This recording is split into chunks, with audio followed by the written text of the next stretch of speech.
Welcome to Jakarta, the second free practice session about to get underway for round 9 of the ABB FIA Formula E World Championship, the Jakarta E-Prix. Another half an hour of practice coming up before we then get stuck into qualifying a little bit later on this morning.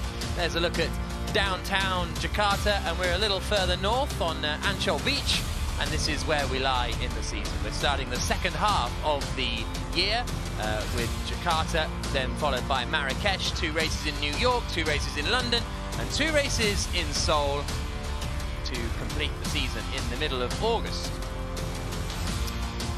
Mitch Evans getting ready to head out for the second free practice session. The Jaguar driver was 6th fastest in free practice 1 earlier on today. Nick de Vries 8th quickest for the Mercedes EQ team after they seemed to struggle just a little bit, although de Vries was only 2/10 off Oliver Rowland. It was a very, very tight session that. Stoffel van Dorn was 16th quickest. Jake Dennis looked quite strong, 4th fastest for the Avalanche Andretti team this morning.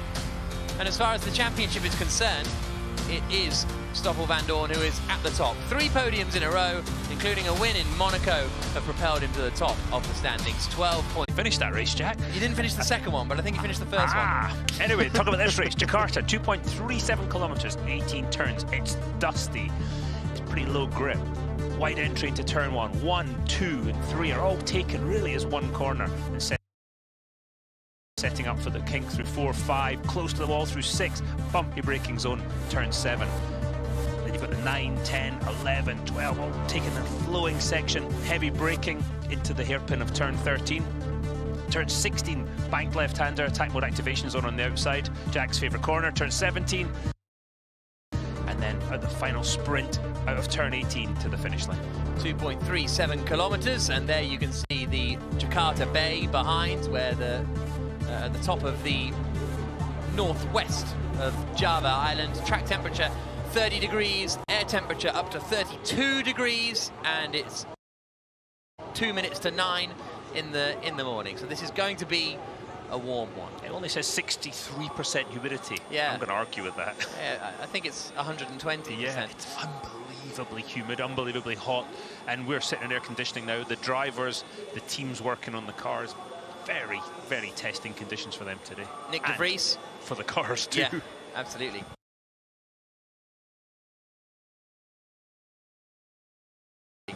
Nick de Vries, the reigning champion, and he and Antonio Felix da Costa had a bit of a moment in the first practice session coming down into turn 13. And a few gesticulations followed between the two of them. This is what happened as da Costa went to the inside, de Vries came across, and da Costa had to take evasive action. I think. That's da Costa's reaction. But now focus on free practice 2. De Vries not heading straight out, interestingly. Even though Mercedes EQ are at the front of the line, nor DS Techeetah. So that's an interesting. Normally everybody heads straight out on track. Some have, but not everybody. But they're trying to get a real qualifying simulation in. They're trying to go out when the tyres are actually cold, because as we talked about in the break, Jack, even if you cool the tyres down, they're not actually where they would be when you go out and you head out to qualifying later on. Yeah, after a cool-down lap, and they're doing really slow cool-down laps, the tyres come down to about 60 degrees centigrade, whereas right now, if they did an out lap and then a push lap, it would be 30 or 40 degrees centigrade, so they just can't get them down to that window. But that's what they're going to experience in group qualifying anyway later on, because it's going to be the laps towards the end of group qualifying which are going to be the quicker ones, when the track's better but the tyres maybe are a bit warmer, and you've really got to judge that well, cool the tyres down and get that one special lap in, because we heard earlier in free practice 1, drivers saying tyres are going off during the lap. Yeah, absolutely. And especially with that left-hander at turn 17, you don't want the rear tyres to be struggling at that point. And it's mainly the rears, I think, that that the heat is struggling with. It's the back end is sliding rather than you're sort of understeering. Yeah, absolutely. But what you'll have to do for the race is you have to build understeer into the setup so it protects those rear tyres as much as possible for the 45 minutes plus 1 lap. So you're going to end up with a bit of understeer early in the race, but then you're going to feel the rear tyre start to overheat, start to slide around a bit more. And that not only affects the car, you know, in acceleration and cornering, but how much energy the drivers are able to regenerate into the battery, because obviously the more grip, the more pressure you can put into that rear axle and regenerate more energy. So that's going to limit that this afternoon, and the drivers they're up against it. I think it's going to be a fascinating battle. I think it's 45 minute plus a lap race, but I think there's a bit of survival as well. Maybe a bit of rain, but the forecast says basically it's 50-50 chance. So, and that's kind of how it is in these parts. It either sort of rains or it doesn't. So I guess that is a 50% chance, isn't it? Yeah, absolutely. And it's all very Q-y, isn't it? At the before 18. It looks like it's getting away. Actually, the chance of rain is going later in the afternoon.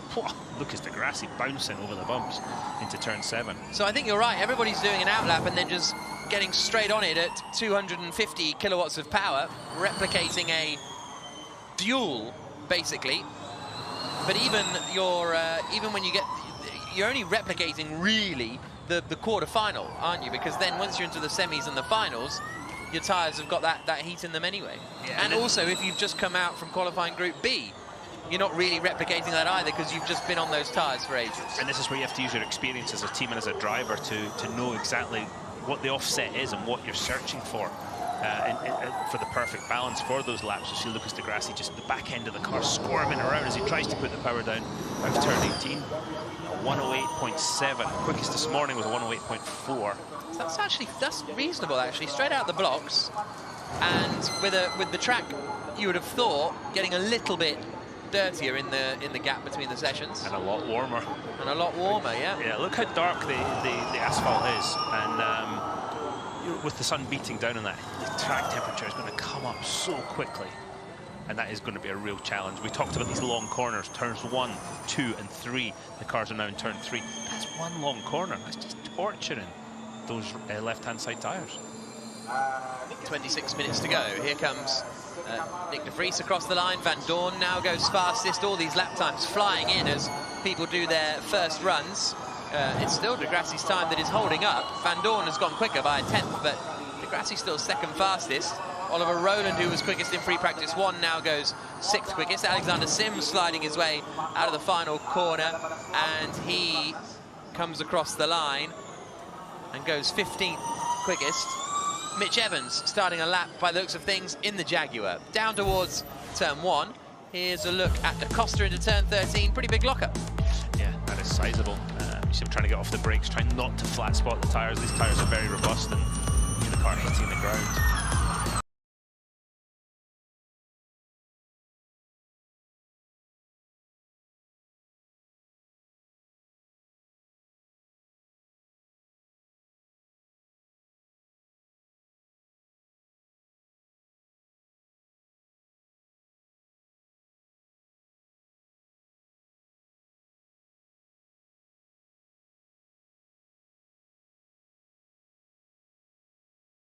To 13, bit of traffic ahead. He's now half a 10th down on Stoffel Van Dorn, so he's lost a 10th compared to the Belgian in the middle sector. And this is the bit where you've got to trust the guys around you. Look at this. This is proper rush hour stuff now. And you've got to hope that these guys see you get out of the way, and you've got to commit to it. Oh, boy. Really late stuff. This is dangerous stuff here. Evans gets ahead of de Vries in the end, comes across the line, and it was a 9th place lap time for Mitch Evans. Lost half a second in that final sector. Yeah, and he just couldn't commit, Jack, in that final sector because he's feathering the throttle. Is this guy going to get out of my way? And you can see Nick de Vries trying to do the right thing. You've got Sam Byrne and the other Jaguar just appearing to the right of the screen, but everybody's trying to do their best to get out of the way, but you just don't know if they've seen you or not, so you cannot fully commit. And Evans was a bit out of sequence in all of that, wasn't he? Doing his lap later than everybody else, so everybody else was slowing down to get a gap again. Less than 24 minutes to go. Van Dorn fastest, de Grassi second, Buemi third, Gunter fourth, Turvey fifth. And this is Andre Lotterer, who's at full power, coming past them all. on his left-hand side and right up to the wall on the exit, and he's got a 10th and a half. Back end going, front end locking, kind of got it in. Yeah, kind of, but the trajectory was wrong. The car was pointing more to the outside wall than through the corner, so he might have lost a bit of time there. Through 11 and 12. Oh, traffic again. He's 2/10 down now, sailing into turn 13. Yeah, looked good through the middle of 13. Let's see how much understeer he's got in 16. The banked corner. Oh, I missed the apex. Yeah. So I think the time is sliding away here for Andre Lotterer into the final corner. Seri Jakarta goes third quickest in the Dragon. Lotterer goes from 20th up into 17th. So he lost quite a lot of time. 7/10 in that final sector, pretty much. He's been a qualifying machine this year. Yeah. His fronts. Whee! Oh, God, that is commitment right there. Cassidy was slowing down. Verne was going around Cassidy. Frantz was going around them both. He's got a lock-up here and wide at 16. Yeah, he got a bit unsighted by the Nissan ahead of him. This is crazy right now. I don't know if I've seen it quite as tough as this before. France across the line, 21st at the moment, and remains 21st, 1.3 seconds down. But had a lot of traffic and a lot of errors on that lap, Robin France. And I think those errors were helped along by that traffic, Jack.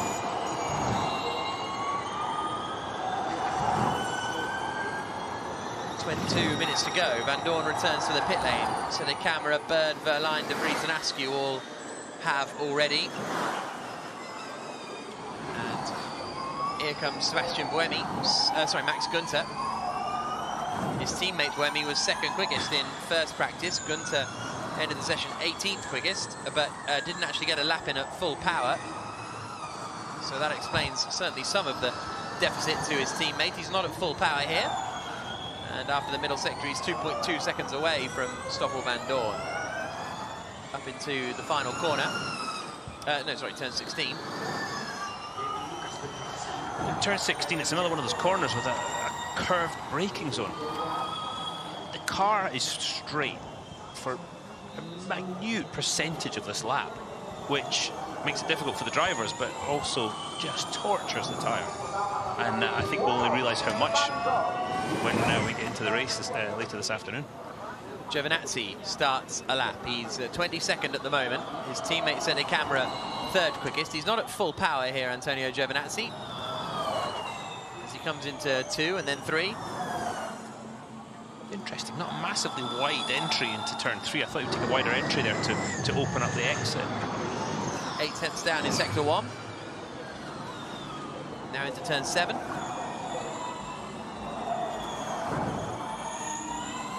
Through 8, which becomes 9, which then flicks back left into 10.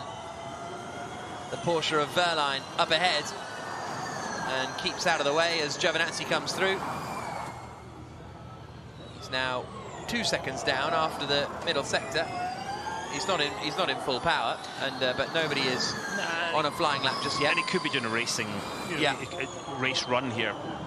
He's trying to hit his energy targets, trying to look at how as he's regenerating energy, how the battery temperature's going up, all those sort of things. This is all about just getting information for this afternoon. The drivers are getting used to the rhythm of the circuit as well, and just going quicker by having experience of the track, but just getting information, learning to give information to the engineers that they can give the best performance this afternoon. Best result of 16th so far this season, Antonio Giovinazzi. Verline, meanwhile, has gone full power. Dancing on the brakes into one. Lovely. It looks like he missed the corner, though. And right up to the wall as well on the exit of 1 and 2. Yeah, I think he was just kind of trying to catch it most of the way through turn 1. And because of the width of the track in turn 1, it is a seriously quick corner. God, he's 3/10 up after the first sector here, Pascal Verline. Mighty commitment into 1. Over the curves now into the quick flicks. Askew's up ahead of him. Keeps out of the way, and he's still 3/10 up after sector 2. Also quick laps coming in from Seri Jakarta and Sam Bird. As Verline comes through 16. Now into the final corner at turn 18. Boy, on the dirty stuff. Just got a bit wide out of 18. But still goes quickest. A 1 minute 8.410. 2/10 quicker than Stoffel van Dorn, and the quickest lap time of the Jakarta E-Prix circuit. De Grassi comes through. Here comes Alexander Sims. He's 8/10 down after the first 2 sectors, not running at full power. What does Bird end up doing? He's 3/10 down after the middle sector, and he goes 3rd quickest, Sam Bird, in the Jaguar TCS car. Seri Jakarta slotted into 5th place. Here's a replay of Verline just getting a bit wide at the final corner. Yeah, just trying to open up the exit as much as possible, trying to turn it and accelerate as he left the corner, and you saw the result. As we've seen most of the seasons, a lot of focus on qualifying. A lot of quick laps being done, a lot of full power laps, a lot of maximum attack laps, not many race type laps with energy saving and all that sort of stuff. And yeah, just the way that the championships change with this new qualifying format. You want to be a championship contender, you've got to start up front now.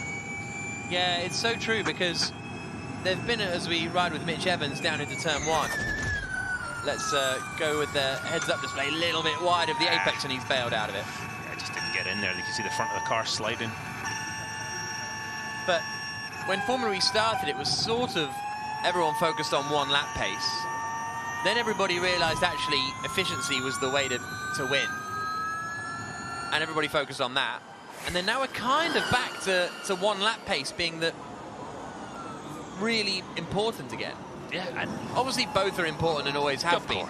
But it feels like focus went from 1 lap away to efficiency and now back a little bit to 1 lap. Yeah, I think today efficiency is going to be important, again, because of the temperatures, because of how you can and cannot regenerate the energy as everything starts to get hot. You know, the battery temp, as it starts to go up as you try and put more energy back into it. The brakes are up to temp. And then we'll go scenario 3, push 250, scenario 3, push 250. Right, here we go. Push 250 is the message. You can see the power up to 250 kilowatts on the right-hand side, over 200 kilometers an hour into turn 1. Again, just that wide entry, looking for the apex. Bit of oversteer, gets the curb, back to the throttle, and just watch the way turn 1 goes straight into 2. Settle the car down, keep it over to the right-hand side to open up turn 4. He goes through the kink of 5, again just feathering the throttle, trying not to spin the rear tyres up over the bumps. Curve braking zone into 7, the apex is over to the left. Don't go too wide though again, because into turn 8. This is through this great section of 8, into 9. Up against the wall through 10, but opening up the angle for 11. Back to throttle, oh, snapper oversteer flat through there into 12. Picking out your braking point. Through turn 13. Back to throttle again. Now you've got a couple of curved kinks there, and then braking again and turning into 16. Use the banking to your advantage. Through 17, just torturing the tyres. The tyres are really over their temperature by now. Pick out your apex. Back to throttle. Ah, but you've got the rear dancing around. Run to the line. P6. Ooh, not a great lap for Nick de Vries. He will not be happy with that. 2/10 in sector 1, pretty much matched Verline in sector 2, and then another couple of tenths in the final sector, which, considering Verline's sector he lost a bit of time, is not ideal. Here comes Oliver Turvey, who was reasonably quick in first practice, 15th fastest, which relatively for the Neos is decent. Here comes Turvey now, currently 13th, and he goes quickest. 1 minute 8.379, ticked him, then goes quicker. Neo 1-2, stop the clocks. That Neo chassis looks like it's got a load of grip, where you saw Nick de Vries sliding out of the last corner. Oliver Turvey was able to get the power down, and the car dug into the track. The car had good mechanical grip. You see the Porsche sliding around. Through here, the Neo looked a lot better. Very impressive stuff for the Neo team. Yeah, Lothra's not going to beat the Neo lap time here. I don't think Stoffel van Dorn is either. Well, it'll be close with van Dorn. Here comes Lothra. He only goes 7th quickest in the Porsche. Giovinazzi improved to go 11th fastest. There is the Neo team. moderately happy by the looks of things. Here comes Van Dorn. He is less than a tenth away after sector 1. A few goes on the way in, a few goes on the way out, and Van Dorn comes through and remains 4th fastest. Improves, but doesn't improve his position. That last corner is a tricky wee thing. It reminds me of the last corner at Adelaide. Yeah, that's good. Yeah, look, you'll see this. Turn in, turn in. Catch. Turn out. Catch. yeah, exactly. Good stuff. So, Tixon quickest, Turvey 2nd. Verline 3rd, Van Dorn 4th, Sam Bird in 5th place. Eduardo Mortara is currently down in 13th spot. Jake Dennis has done a reasonable first sector. De Vries is at full power at the moment, and he's 2 tenths down after the middle sector. Dennis has just done the fastest final sector, and De Vries is right up to the wall on the exit of 12. Using all the track, but again, think the tyres are overheating. They've done a cool lap, but they're definitely not in their operating window. So if he can get close to his time from before, you'd have to say that was an improvement. De Vries then coming into the final corner. Again, the Mercedes EQ looking lively, much neater and tighter through the final corner. Dennis goes 6th quickest. De Vries comes through and remains in 10th. Doesn't actually improve his lap time in the end. Does a 1:09.0 compared to a 1:08.8 that he's done before. Here's Eduardo Mortara, and he is just about to start a lap. So let's see what the 2nd place man in the championship, the pole sitter for the last 2 races. Not many drivers have got 3 poles in a row. Alexander Sims and Antonio Felix da Costa are, I think, the only 2. Yeah. So Mortara would love to match them later on this afternoon. If he gets through the duels, Mortara, he's made the final every time this season. Yeah, he's on a rich vein of form, isn't he, right now? He's won more duels than anyone else, 10. Oh, neat and tidy through 5. He's able to keep it nice and tight. Whether that translates to quick lap time, we'll see, but a bit of traffic ahead. Less than a tenth down on Dan Tickton. This is the point you're looking at the car ahead thinking either keep going or I hope you've seen me. No, he's just, let's see here. Yeah, he might be okay. Middle sector split for Mortara. He's 3 tenths away from Tickton. Those Neo laps are legit. Honestly, Jack, the car looked fantastic. Yeah. It looked like it was digging in. It had really good mechanical grip, so nice work from the Neo team. Looking at correcting the slides all the way through 17 and this tricky corner of 18. This is causing everybody fits. There's just the angle and the speed taken in makes it very difficult. Mortara jumps up to 11th quickest, 4 tenths away from Tickton. Jerome D'Ambrosio, the team principal, and Delphine Biscay, the team manager there of Rocket Venturi. And De Grassi, meanwhile, has done a good first sector, but he's sliding a lot in 16. Yeah, that's one of the great things about Formula E car. You can hear that the screeching of tyres. When that happens, it means they're sliding over the surface. They don't have the grip required. Yeah, very messy out of 18. Tyres are not happy. He was less than a tenth of a second away after the middle sector. Lost a second in the final third of the lap. Jake Dennis is 600ths up after the middle sector in the Andretti. Up into 6th goes Sergio Sede Camara. Here comes Jean-Eric Verne now. And he is 3 tenths away after the middle sector. And he goes up into 7th place. Eyes peeled for Jake Dennis out of the final corner in the Andretti. 600ths up. Does he go to the top of the times? He does. A 1:08.253. 800ths clear of Tickton. Turvey 3rd. Verline 4th, Van Dorn 5th. That's a bit more like it for the Andretti team. We've had a tough season so far.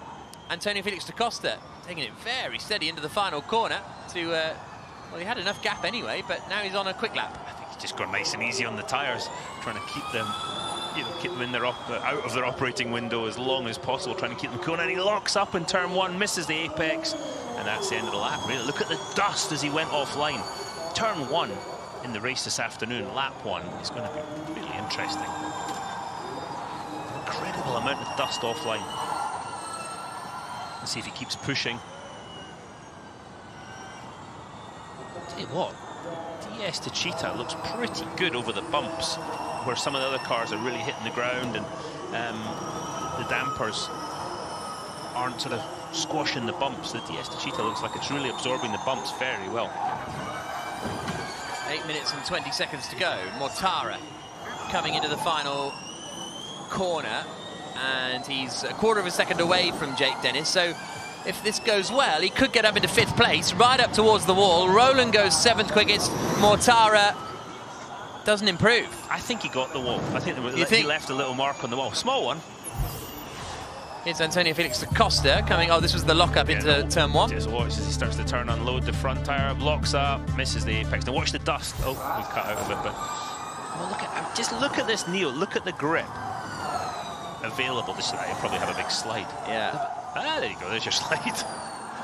Wait, Turby's all over the place. Got no grip at all. Oh, just shut up now.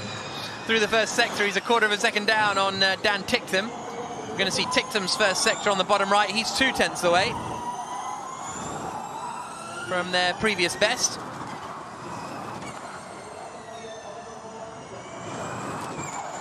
Seven minutes on the clock. Turby through the middle sector, and he's almost half a second away and gets a little bit balked by Bird, I think. A little bit distracted. Tictum through the middle sector. He's 3.6 seconds away, so Tictum's backed off. I hope. Yeah. Practicing attack mode activation there, the Mahindra. It's really slow out on the outside there. You're going to lose a lot of time. Yeah, absolutely. The position of the sensor's one thing, but the amount of dust. You imagine you're the first person to go into attack mode in the race. It's going to be pretty interesting. And I mean, interesting as in terrifying, and there's a good chance you either go slow or you're going to have a little meeting with the wall. Roland into turn 1 now. Oh, looking good so far, Oliver Roland. Good attitude of the car. Quickest in free practice 1 in here in Jakarta, and was quickest, I think, in one of the practice sessions in Berlin. Maybe even a couple of them. He was right at the front. Alexander Sims qualified really well for Mahindra in the first race. Roland picked up a strong 7th place in race 2. And his first sector here is less than a 10th away from Jake Dennis. Middle sector split comes just before the right-hander of 13. Onto the brakes. He's a quarter of a second down. But again, still could put him... Well, he's already in 7th place. He has done a personal best in the middle sector, so if he can find time in the final sector, then might be able to jump up a few places. Yeah, you can hear the tyres sliding around, though. Oliver Roland does not lack commitment, does he? He did a good job there. He managed to sort of square the corner off. Didn't try to carry the speed through the middle, but got better acceleration. No improvement, though. A 10th slower than he managed previously, Oliver Roland, and remains in 7th position. Jake Dennis still at the top of the times. And just like that, it's 5 minutes to go. Yeah, absolutely. If you haven't learned it by now, you might be in a bit of trouble. Yeah. Roland saying he got no rear grip, going for 2 cool-down laps. Wow. So, yeah. Again, information for qualifying, but you can't do that many cool-down laps because otherwise you'd be out of time. Yeah. Tyre change. Sims across the line to go 12th quickest. As you say, tyre changes around the field. Nick de Vries.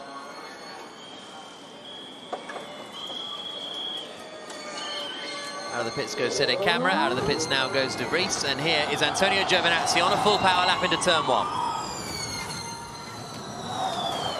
Through 2, tightening into 3. And switching back left around the mall, down towards turn 7. First sector split for Antonio Giovinazzi. He is only 2/10 away from Dennis. That's a reasonable first sector for the Italian. Yeah, it looks like he's not overdriving the car, shall we say. There's a lot of understeer through the middle of the corner. He's having to put a lot of lock in to get the car to turn. But he's not fighting the rear of the car so far. Let's see, when he gets to 13, does the front of the car dig in? Does he manage to turn? Yeah, very nice through 13 for Giovinazzi. Still only 2/10 down on Dennis's time here, so this could be a pretty decent effort for Antonio Giovinazzi. Neat and tidy, just driving the car within the grip level that is available to him. No slides through 17, out through 18, up to the wall, across the line, and Antonio Giovinazzi, 5th quickest. Nice. That's very encouraging for the Dragon man. It's a couple of tenths quicker than his teammate Sergio Seri Jakarta. Antonio, excellent second and third sectors here. I saw you cut Degrassi there in sector 1, but overall very good. That's the voice of Jay Penske. Yep, giving in some feedback. Sam Bird, only a 10th down on Jake Dennis here, so Bird's got a chance of getting up towards the top 5 as he comes into 16. He didn't turn in much. The car turned in for him, the rear sliding, but actually decent through 17 too. Just watch towards the end of the corner if he has to correct, turn back to the left. No, really good out of 18 for Sam Bird and the Jaguar. They're only 7th quickest. 2.5 minutes on the clock. Jake Dennis is quickest currently on a 1 minute 8.253. Eduardo Mortara slots into 2nd place. Here's Mitch Evans in the Jaguar coming into turn 13. Robin Freitz keeps out of the way, and Evans is up here. Only by a couple of hundredths, but he is up on Jake Dennis's time. Dennis has just started another flying lap. Less than 3 minutes to go. Maybe slightly offline with the traffic, even if the traffic gets out of your way. If you got to go offline, it puts dirt on your tyres, and that can ruin the lap. There's a bit of traffic ahead. Lucas Di Grassi starting his lap. Mitch Evans coming to the line. The Jaguar driver goes 2nd. 15 thousandths away from Jake Dennis, who is himself up on his previous best by 300ths now. That's a good lap from Mitch Evans with the amount of traffic he had in this last sector. Dennis into 16. Way back in trying to go. Yeah, helped him rotate through the corner though. Catches the right front. Did he miss the Scrappy corner? through the final corner, right up to the wall. And does Dennis manage to improve? No. Lost quite a bit of time in those final couple of corners. Only maybe a 10th or so, but it's enough. Yeah, he knows that if he ties a lap together, it's all looking good. Robin Freitz looks like he caught one of the Neos through the 9, 10, 11 sector, and that might have cost him time. Dennis said that was a terrible lap on the radio afterwards. Freitz has to lunge it on Askew. He's only 2 tenths down after the middle sector, but that will have cost him a decent amount of time. He's currently down in 22nd place, Robin Freitz. Oh, and he's got traffic here from Di Grassi too. Yeah, Di Grassi not helping at all. Probably couldn't see him, and it's massively out of shape through 17, puts him offline for 18. Dirt on the tyres. Well, there was some pace in there as he comes across the line and gums up into 20th place, but it was a lot of traffic. That was like downtown Jakarta. Traffic is pretty bad here. Yeah, it's really bad. On board with Sam Bird, which is part of the reason that Jakarta want a Formula E race here, to improve the governor was saying the other day, to improve the eco-friendly nature of the city and to improve the sustainability of the city. And traffic is a bad issue in Jakarta. Here comes Bird that we're on board with into the final corner. He's getting some traffic, and Da Costa's on a lap. Da Costa 21st quickest right now, about 2.5 tenths up. Verne's on a lap as well. Jean-Eric Verne's going quicker. The checker flag is ready. Mortara comes across the line. He goes 3rd quickest, but look at Jean-Eric Verne, 4 tenths up on Jake Dennis after the middle sector. Da Costa goes quickest, a 1 minute 7.993. The DS to Cheetahs flexing in the final minutes of free practice 2. Verne through the final corner, out across the line. DS to Cheetah 1-2. 4 tenths, Verne ahead of Da Costa. Yeah, that's a massive margin. That was where Da Costa lost some time in the final sector, so that's why he was 2 tenths slower than Verne. Still, to go 2nd quickest with that huge moment is quite something. Yeah, absolutely, Jack, and like you say, DS to Cheetah waiting till the end, and then there you go, 1-2. No wonder they're all chuckling, having a bit of a laugh. James Barkley looks very serious. 4th quickest for Mitch Evans, and I think everybody has completed their laps now. If I'm sitting there as a driver right now thinking, if I'm Sam Bird, Mitch Evans, I'm thinking, if I can tie a lap together, Jake Dennis too, if I can do a clean lap, I've got a shot. I've got a shot not only at getting the duels, but at pole position too. Neo ended up Fabulous. 6th and 7th. That's really good to see. Yeah, absolutely. We'll see what happens come qualifying a little bit later on. But Jean-Eric Verne is the driver who ends the session fastest. A 1 minute 7.594, 7/10 clear of another team. Jake Dennis in third, Evans in fourth. I mean, that's a... And qualifying hasn't actually been DS Techeetah's strength. Dan Ticktham, 6th quickest in the end. And he was telling me yesterday, was it yesterday or the day before, doesn't matter, but he was saying that he's hoping that being a rookie, with everyone having a new track to learn, that can kind of play to his advantage a little bit. He backs himself as a driver who learns tracks quickly. I think he does, absolutely. And I can tell you from experience, it's so much easier when you're on a level playing field. When you show up somewhere and you're racing against guys who've got 3, 4, 5 years experience on a circuit, it's so difficult, especially with an hour of practice. Like you at Surfers Paradise. I mean, Surfers Paradise. Yeah. Yeah. So some practice starts, some deciding not to take the practice starts, which is quite interesting. I think the tyres are so out of the window that they're going to have on the start that, yeah, they maybe think it'll put us off. We know what we've got. We'll just deal with it. And starts are fairly even these days as well, aren't they? Again, because of the technology Yeah, that everybody's exactly. got in the car and all the stuff that helps. But